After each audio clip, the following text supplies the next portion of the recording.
حکومت نے جتنے بھی معاشی اہداف مقرر کیے تھے، خود مقرر کیے تھے، جو معاشی اہداف مقرر کیے تھے اس میں سے کوئی بھی جو میجر ہدف تھا یہ اس کو اچیو نہیں کر سکے، کسی بھی میجر ہدف کو یہ اچیو نہیں کر سکے۔ اور آپ کی جو معیشت کی حالت ہے اس کا اندازہ آپ اس بات سے لگا سکتے ہیں کہ آپ کی جو انڈسٹری ہے وہ 3% اس میں وہ سکڑ گئی ہے، 3% اس کے اندر کمی آئی ہے انڈسٹری میں، اس سے آپ اندازہ لگا سکتے ہیں۔ باقی جس وقت یہ اکنامک سروے رپورٹ آنی تھی اس سے پہلے میڈیا رپورٹ آئی کہ وزیر اعظم صاحب کی اسحاق ڈار صاحب سے ملاقات ہوئی اور وزیر اعظم نے معاشی ٹیم کی گزشتہ 1 برس میں ملکی معیشت کے استحکام اور ترقی کے لیے کی جانے والی کوششوں کو سراہا۔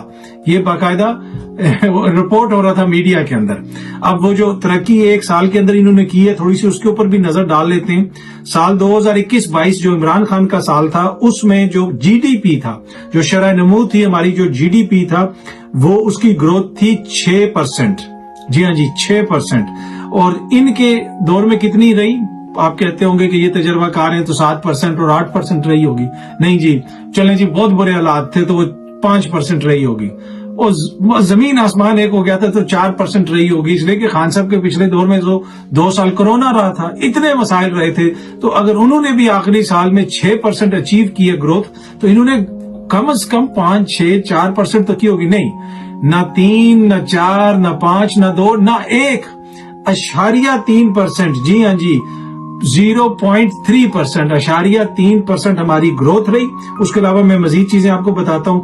زر مبادلہ کے ذخائر جب وہ گئے تھے 16 ارب کے تھے، ابھی جو کتنے ہیں وہ آپ کے بھی سامنے اور میرے بھی سامنے 9 ارب کا ذکر ہو رہا ہے۔ ابھی اس وقت جو حالت ہے وہ تو اس سے بھی کمزور ہے۔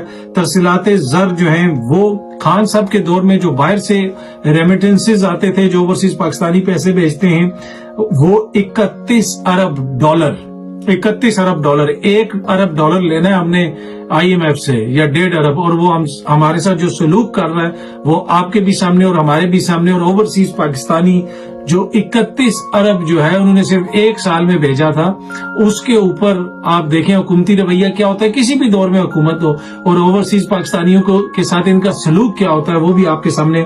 اینی وے ان کے جو معاشی سال 2023 ہے اس میں یہ کم ہو کے 22.7 ارب، 22.7 ارب کا مطلب ہے کہ آلموسٹ 10 ارب کی تو یہاں پہ کمی ہو گئی، ٹھیک ہے۔ اس کے بعد آپ کی جو برآمدات ہیں، جو ایکسپورٹس ہیں، جو آپ باہر کے ملک میں پاکستان سے بیچتے ہیں چیزوں کو اور وہاں سے پھر ڈالرز آتے ہیں۔ خان صاحب کے آخری دور میں 21-22 سال، جو مالی سال 21-22 تھا، اس میں 32 ارب ڈالر تھے۔ ان کے تجربہ کاروں کے کم ہو کے 25 ارب ڈالر، مطلب ہر چیز میں جو ہے نا آپ کو گراوٹ نظر آ رہی ہے، ہر چیز میں آپ کو ایسا لگ رہا ہے کہ، اور اوور آل جو ہمارا معیشت کا حجم ہے اس میں بھی کتنے ارب ڈالر کی کمی آئی ہے۔ تو